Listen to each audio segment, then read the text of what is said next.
What do you think was the worst year to be alive in human history?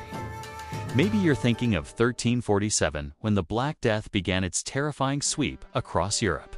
Or perhaps 1918, with the dual horrors of World War I and the Spanish flu pandemic. Those were undeniably awful times. But historians and scientists point to a year you might have never even heard of. The year 536. This was not just a bad year.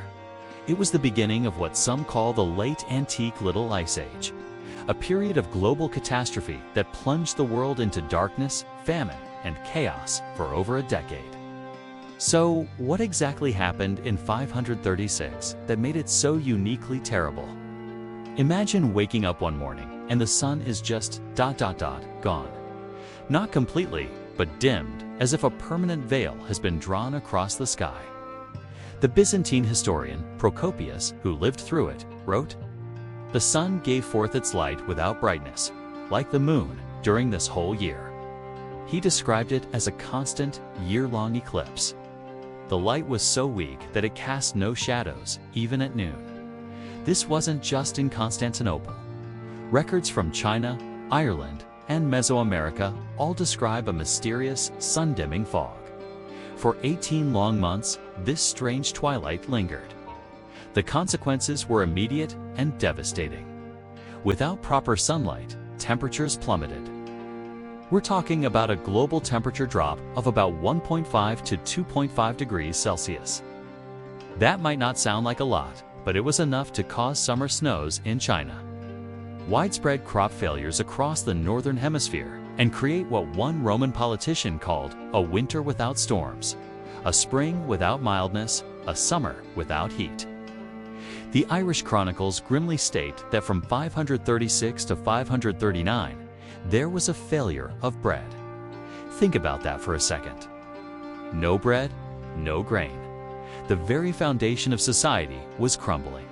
Famine became the new reality for millions. People starved. Societies that had been thriving for centuries were suddenly pushed to the brink of collapse. The lack of food led to social unrest, mass migrations, and warfare as desperate people fought over dwindling resources. The world was cold, dark, and hungry. So what caused this global nightmare? For a long time, it was a mystery. But modern science, using techniques like ice core analysis, has given us a startlingly clear answer.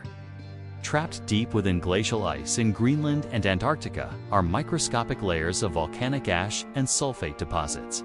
By drilling down and analyzing these layers, scientists can create a precise timeline of major volcanic eruptions. And the ice cores show a massive spike in volcanic aerosols right around the year 536. The leading theory is that a cataclysmic volcanic eruption, possibly in Iceland or North America, blasted a colossal amount of ash and sulfur dioxide into the upper atmosphere. This debris formed a dense, stratospheric veil that circled the globe, reflecting sunlight back into space and triggering a volcanic winter.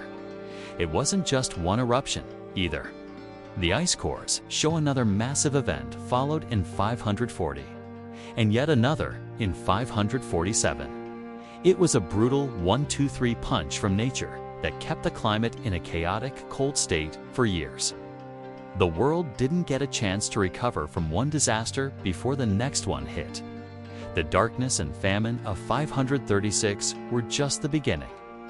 The weakened, malnourished, and displaced populations of this new, colder world were tragically vulnerable. And in the year 541, a new horror arrived. The first great pandemic of bubonic plague, known as the Plague of Justinian. It arrived in the Byzantine Empire, likely carried by fleas on rats that traveled on grain ships from Egypt, one of the few places still able to produce some food. The plague spread like wildfire through the weakened empire and beyond. Procopius, our eyewitness historian, described the plague's terrifying progression in Constantinople, with some estimates suggesting it killed up to a third or even half of the population in the affected areas. At its peak, it was killing 10,000 people a day in the capital city alone. The combination of a dark, cold world, widespread starvation, and a devastating pandemic is almost unimaginable. The year 536 didn't just bring misery. It set the stage for one of the deadliest periods in human history. The long-term effects of this dark age were profound. Some historians argue that the events of 536 and the following decades directly contributed to the decline of several major civilizations. The Eastern Roman Empire under Justinian was severely weakened. Its ambitions to reunite the old Roman Empire shattered. In Mesoamerica, the great city of Teotihuacan experienced a violent collapse around this time, with evidence of drought and internal strife. In Scandinavia, the chaos may have spurred the migrations and raids that would eventually lead to the Viking Age. It reshaped the political and social map of the world.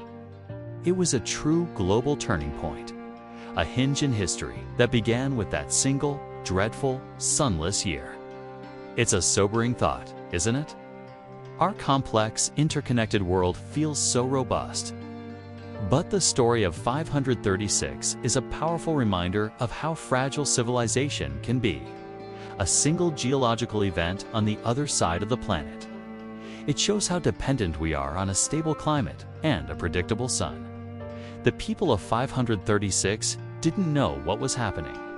They could only look up at the dim, milky sky and pray. They attributed it to the wrath of God or evil omens. Today, thanks to science, we understand the volcanic mechanisms behind it.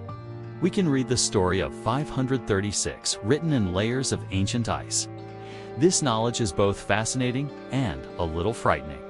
It underscores the immense power of nature and our own vulnerability in the face of it. While we have technology they couldn't have dreamed of, the threat of a super eruption is still very real. So, the next time you feel like you're having a bad year, maybe take a moment to think about the year 536, a year without summer, a year without sunlight, a year where the sky was a constant, gloomy twilight. It truly gives a whole new meaning to the term Dark Ages and stands as a chilling testament to the worst year to be alive. It's a stark reminder of the resilience of our ancestors who survived it and the delicate balance of the world we live in today. Thank you so much for watching. What are your thoughts on this? Can you imagine living through a year like that? Let me know in the comments below. And if you found this journey into history's darkest year as fascinating as I did, please hit that like button and subscribe for more deep dives into the past. See you in the next video.